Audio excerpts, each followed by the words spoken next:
Hello everyone, now I will continue page number 60. संबर और खुशी बहुत मज़े से मधुमक्खी की बातें सुन रहे थे। जब मधुमक्खी उनको बता रही थी कि किस तरह से वो शहद बनाती है, किस तरह से शहद बनता है, फिर मोम कहाँ कैसे बनता है, कहाँ इकट्ठा होता है, तो ये सब बातें मधुमक्खी की संबर और खुशी बहुत ही मज़े लेकर सुन रहे थे। मधुमक्खी फिर बोली, क्या कभी आपने हमारे छत्ते को ध्यान से देखा है? तो मधुमक्खी अब उनसे पूछ रही है कि आपने कभी हमारे छत्ते को ध्यान से देखा है? हमारे छत्ते के भीतर एक ही आकार के 6 कोनों के कई कमरे होते हैं। अब मधुमक्खी क्या बोलती है कि हमारे छत्ते के भीतर, मतलब हमारे छत्ते के अंदर एक ही शेप में 6 कोने होते हैं, और वही 6 कोने कई 6 कोनों के कई कमरे होते हैं। मतलब वो 6 कोनों में उनके अलग अलग बहुत अलग अलग कमरे होते हैं, पर हम तो कभी मधुमक्खी के छत्ते को इतने ध्यान से देखते नहीं है, इसीलिए वो बता रही है कि उनके छत्ते के भीतर एक ही शेप में 6 कोनों के कई कमरे होते हैं।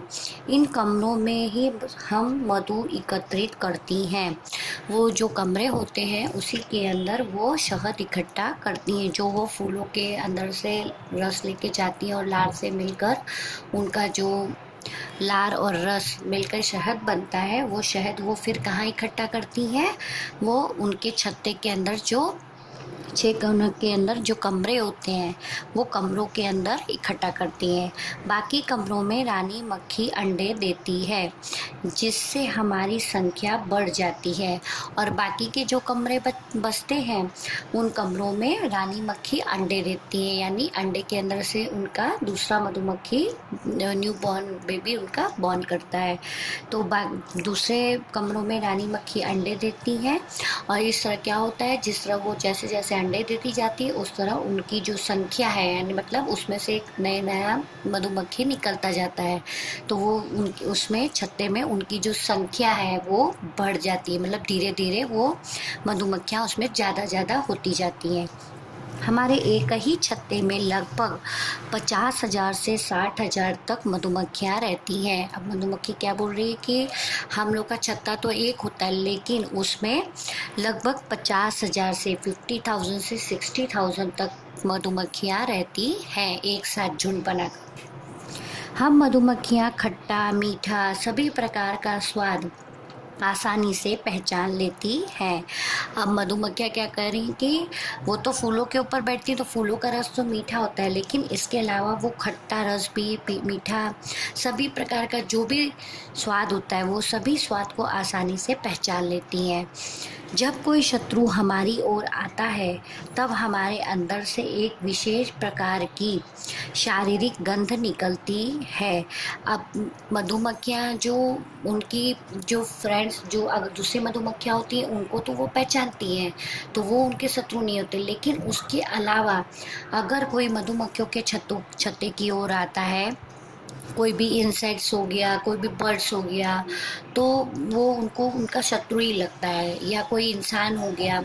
तो जब कोई शत्रु उनकी ओर आता है तो उनके उसी समय उनके शरीर के अंदर से एक स्मेल निकलती है, शरीर के अंदर से एक स्मेल निकलती है जो एकदम डिफरेंट होती है।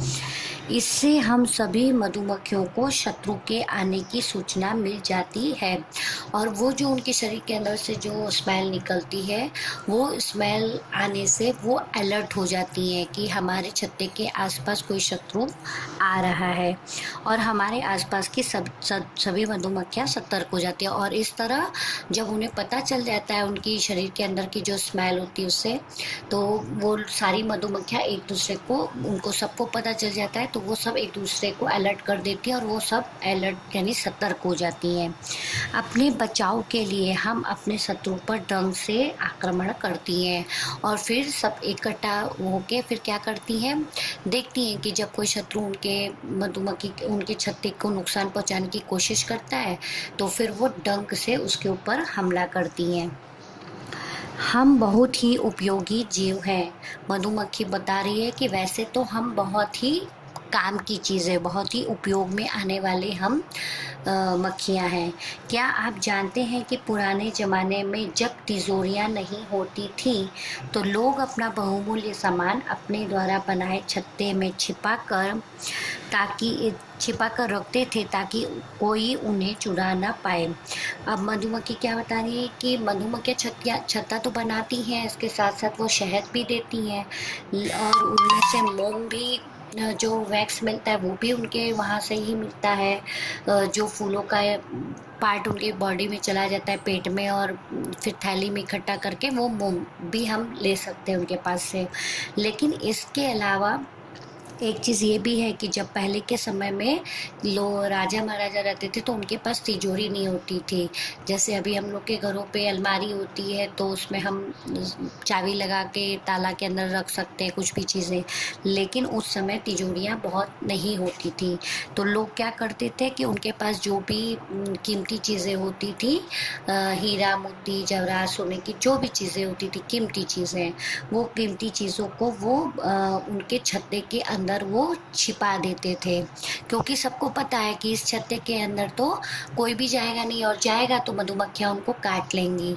तो उनको वो छिपाने का जो लोग छिपाते थे वो उनके अंदर एक टेक्निक होती थी, वो एक टेक्निक के थ्रू वो उसके अंदर छिपा कर रख देते थे। ठीक है, तो ताकि उन्हें कोई चुरा ना पाए। तो इस तरह किसी को पता भी नहीं चलता था कि मधुमक्खियों के छत्तों के अंदर लोगों ने अपने अपने बहुमूल्य सामान छिपाए हुए हैं।